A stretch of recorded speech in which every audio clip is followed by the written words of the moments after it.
Om Namo Venkatesaya. Welcome back to my channel.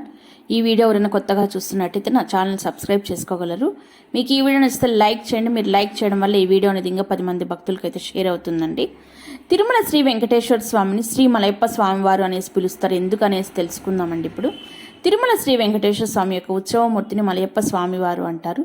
Shri Venkateswara స్వామి భార్యలైన శ్రీదేవి భూదేవి ఉత్సవ విగ్రహాలను ఉభయ నాంచారులు అని చెప్పేసి కూడా అంటాడండి. కన్యమాసంలో బ్రహ్మోత్సవాలు తిరుమల శ్రీ వెంకటేశ్వర స్వామి ఒక్కసారే జరిగేవి. అప్పుడు పల్లవుల రాణి సామవై శ్రీ వెంకటేశ్వర స్వామికి వెండి విగ్రహం ప్రతిష్ఠించింది. దీనిని భోగ శ్రీనివాస అని పిలుచుకుండేవారు. ఈ భోగ శ్రీనివాసన ఉత్సవమూర్తిగా బ్రహ్మోత్సవాల సమయంలో వీధుల్లో 9 రోజులు తిప్పేవారు. కానీ ఇప్పుడు ఉండే మలయప్ప స్వామి ఉత్సవమూర్తి మాత్రము 1339 ఏడీ నుంచి వెలుగులోకి వచ్చిందండి. తిరుమలలో మలయప్ప స్వామిని ఉత్సవమూర్తిగా ఊరేగించి విశేషాలు తరచుగా అయితే మనమైతే చూస్తూ ఉంటాము. ఇంతకీ ఎవరు ఈ మలయప్ప స్వామి, ఆ పేరు ఎలా వచ్చింది, అసలు ఉత్సవమూర్తి అంటే ఎవరు అన్న విశేషాలను అయితే మనం తెలుసుకుందాము. ధ్రువబేర తిరుమల గర్భాలయంలో ఉన్న మూల విరాట్ని ధ్రువబేర అంటారు. అంటే స్థిరంగా ఉన్న ప్రతిమ అని అర్థము. ఈ మూల విరాట్ను ఉన్న చోట నుండి కదిలించరాదు కాబట్టి ఆ పేరు వచ్చింది. మరి గర్భాలయం వెలుపల శ్రీనివాసునికి సేవలు చేసేందుకు, కళ్యాణోత్సవం తదితర ఉత్సవాలు నిర్వహించేందుకు, ఊరేగించేందుకు ఒక అంశం ఉండాలి కదా, అదే ఉత్సవ బేర. తిరుమలలో శ్రీ మలయప్ప స్వామివారు ఉత్సవమూర్తిగా వెలుగుతున్నారు. మూల విరాట్కు జరిగే ప్రతి కార్యక్రమానికి ఉత్సవ బేర ప్రతినిధిగా ఉంటుంది కాబట్టి ఈ స్వామివారిని మూల విరాట్తో సమానంగా భావిస్తారు. ఒకప్పుడు ఉత్సవాల కోసము ఉగ్రవాసుని మూర్తిగా వినియోగించేవారట.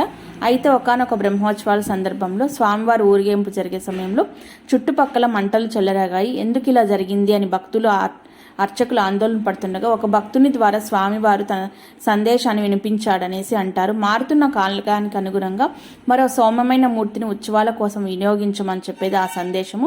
ఒక కొండ వంగి ఉండే ప్రదేశంలో ఆ మూర్తి కనిపిస్తుందని కూడా స్వామివారు తెలియజేశారంట. ఆ సందేశాన్ని అనుసరించి భక్తులు నూతన ఉత్సవమూర్తి కోసం వెతకసాగారు.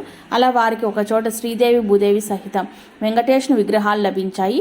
ఈ స్వామివారికి తమిళంలో మలై కునియా నిండ్రా పెరుమాల్ తలవంచిన పర్వతం మీద కొలువైన స్వామి అనే పేరునైతే స్థిరపరచాలు. కాలక్రమంలో అది మలయప్పగా స్వామిగా అయితే మారింది. మలయప్ప స్వామి విగ్రహం పంచలోహాలతో రూపొందింది. తామర పువ్వు ఆకారంలోని పీఠం మీద 3 అడుగుల ఎత్తు టీవీగా ఉన్న శ్రీనివాసుని రూపం అది.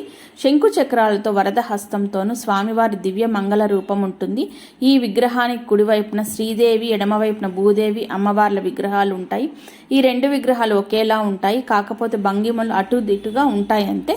మరి ఇద్దరు ఎవరు ఎక్కువ తక్కువ కాదు కదా. శ్రీదేవి భూదేవి విగ్రహాలు కూడా వెంకటేశ్వర స్వామి విగ్రహంతో పాటుగానే స్వయంభూవులుగా దొరికాయని అంటారు. ఈ విగ్రహాలు దొరికిన కోనని ఇప్పటికీ మలయప్ప కోనగా పిలుస్తున్నారు. దాదాపు 700 సంవత్సరాలకు పూర్వమే లిఖించిన ఒక శాస్త్రంలో ఈ విగ్రహాల ప్రసక్తి అయితే ఉన్నది. శ్రీవారికి భక్తులు జరుపుకునే కళ్యాణోత్సవాల్లో మలయప్ప స్వామివారిని వినియోగిస్తారు. సాయం వేళ జరిగే సహస్ర దీపాలంకరణ సేవలను స్వామివారే కొలువై ఉంటారు. స్వామివారికి జరిగే కొన్ని అభిషేకాల్లో ఉత్సవమూర్తికి భాగం ఉంటుంది. పుష్కరిణిలో జరిగే తెప్పోత్సవం కూడా మలయప్ప స్వామివారికి నిర్వహిస్తారు.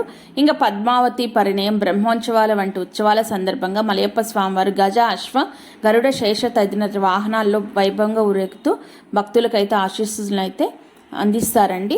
అదేనండి మలయప్ప స్వామివారు ఎవరు అంటే మన మూలమూర్తిని అయితే ఎప్పటికీ కదిలించలేరు కదండి. దానికి అనుగుణంగానే ఈ స్వామివారిని అయితే మలయప్ప స్వామివారిని అయితే అన్ని ఉత్సవాలలో అయితే ఊరేగించడం అలా చేస్తూ ఉంటారు కాబట్టి ఆయన్ని మలయప్ప స్వామివారు అని చెప్పేసి పిలుస్తుంటారండి.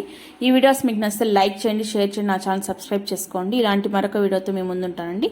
అంతవరకు సెలవు. ఓం నమో వెంకటేశాయ.